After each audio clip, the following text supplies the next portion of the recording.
welcome back to my channel, Little Miss Autistic, and if it's your first time here, thank you for coming checking me out. Today's subject I want to talk about really is a carry on from the other videos that I've done, and if you've not watched them, feel free to go and check them out. But it's about my addiction to codeine painkillers and finally hitting rock bottom, and basically me having to choose whether I live or die.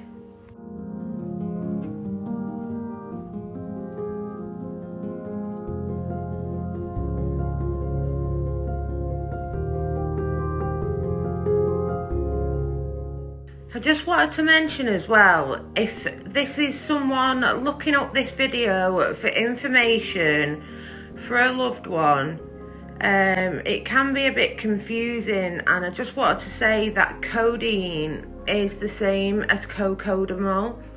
The only difference being is cocodamol has paracetamol mixed with it, and codeine is just pure codeine, so they are basically the same thing.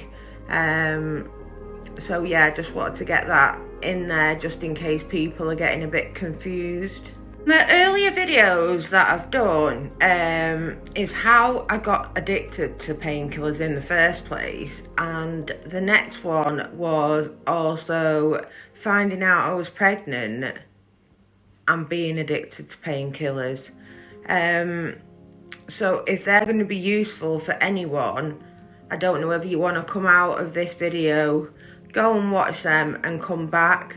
But yeah, just feel free to carry on watching this if none of them are to any interest to you. I do want to apologise as well. I am a little bit self-conscious in this video. I've been really poorly lately and I don't know what's going on. But my face is really swollen, all under my eyes swollen, and I've had my brace fitted, so I'm talking with a bit of a lisp. So yeah, just forgive me, I might look a little bit different, and like I say, I'm feeling a bit self-conscious about myself. That's probably showing in my video. I might relax and get into it the further we get along, hopefully. Right, so just a little bit of a backstory for you. I got addicted to codeine painkillers in 2016. And the reason I started to take them was I was suffering really bad with restless legs, and they were stopping me from sleeping.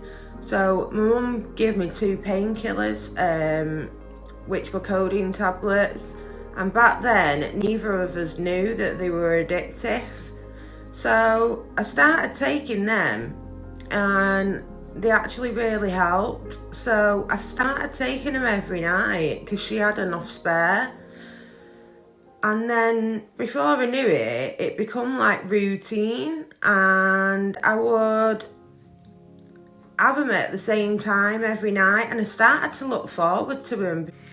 Then one day I was having a really bad morning and I thought, you know what, I'm going to take a couple of them tablets before I go to work. And I took them, and by the time I got to work I felt like proper chilled out, and I noticed that day I seemed a lot happier, I was a lot calmer, I was more chatty, I was more into my work, I was more productive. And I started to really like it, to be honest. And because I enjoyed it so much that day, then that led to the next day. And that's where you start getting stuck in a rut, because I just started to carry it on and on each day. And I would take more and more. As I've mentioned previously, I suffer with borderline personality disorder, and as I know now, I suffer from autism. So that's why I've struggled all my life to communicate and socialise. And it really helped me with things like that at work. So it went from 2 tablets a day quite quickly to 8 tablets a day. And that's kind of how it all started. And then my second video is how I got when I got pregnant, I gave up the codeine tablets, and that was literally 10 months of hell.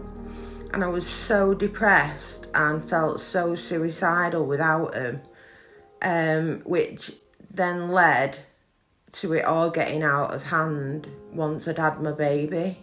I'll be completely honest, the day my baby was born, my little boy, I already had some painkillers ready in my bag because I'd been looking forward to that day for so long to start to feel normal again.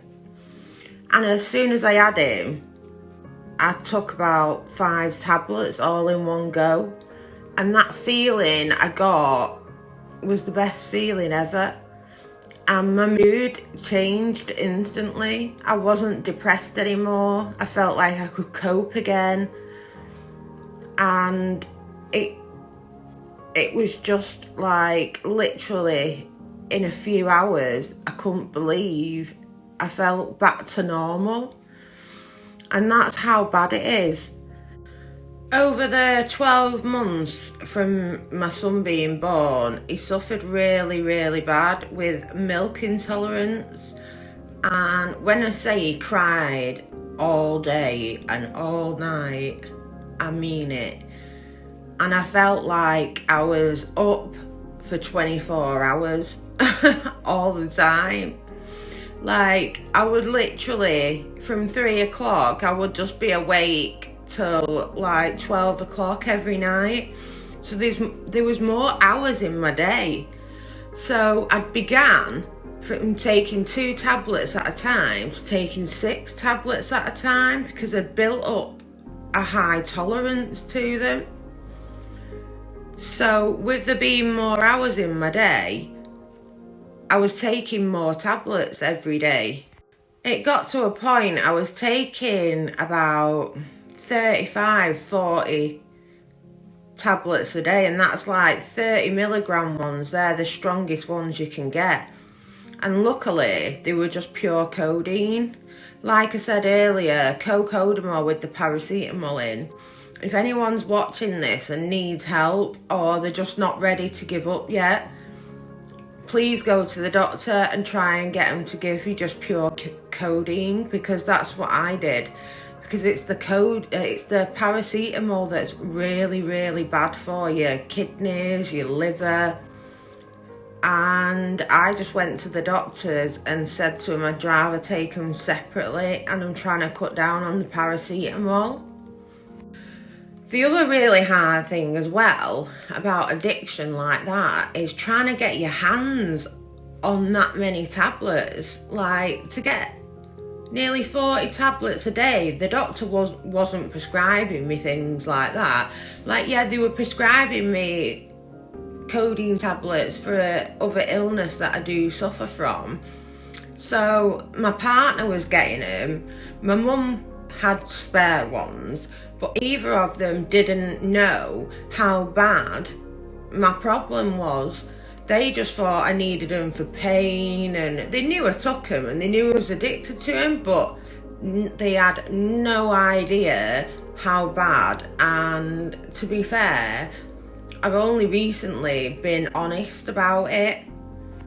The sad thing is, it had gotten that out of control that they didn't even make me feel good anymore. I was taking too many and I was feeling ill from it. I started to feel like I was just poisoning my body, and I would feel sick, tired, run down. I couldn't hardly eat. But I'd gotten to a point where my addiction was it was bigger than me. I didn't know what to do anymore. I had to carry on, because if I lowered it, I would be really poorly. And I was stuck and I felt trapped, I felt ashamed. But I was getting to a point where I was going to bed and getting scared I wasn't going to wake up in the morning.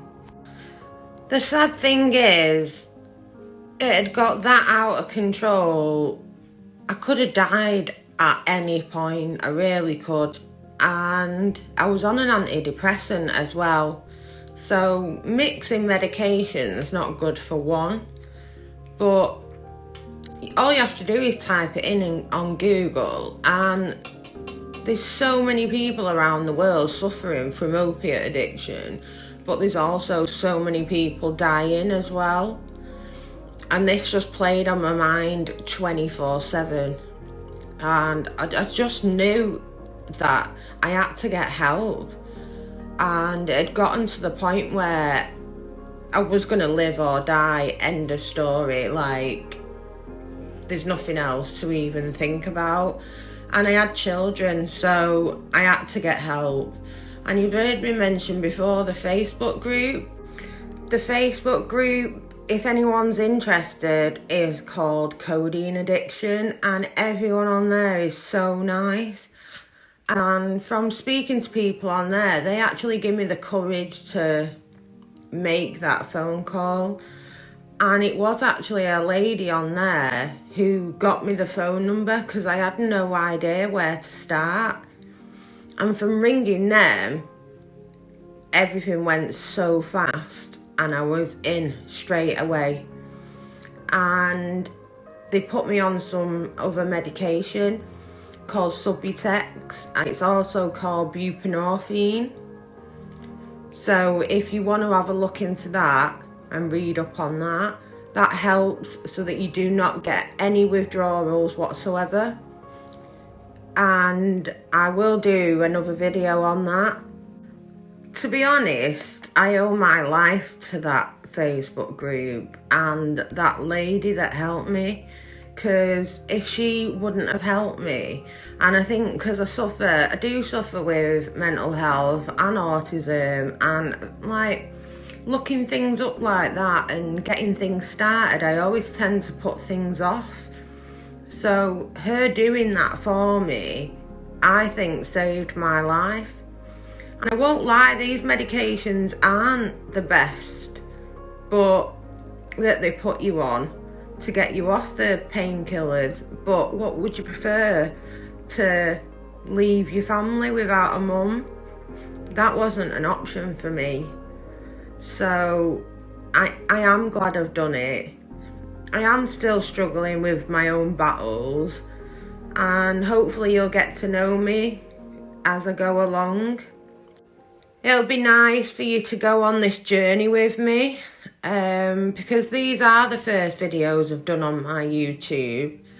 So it'll be nice for you to watch me grow and hopefully get over all this trauma and put the past 10 years of addiction behind me.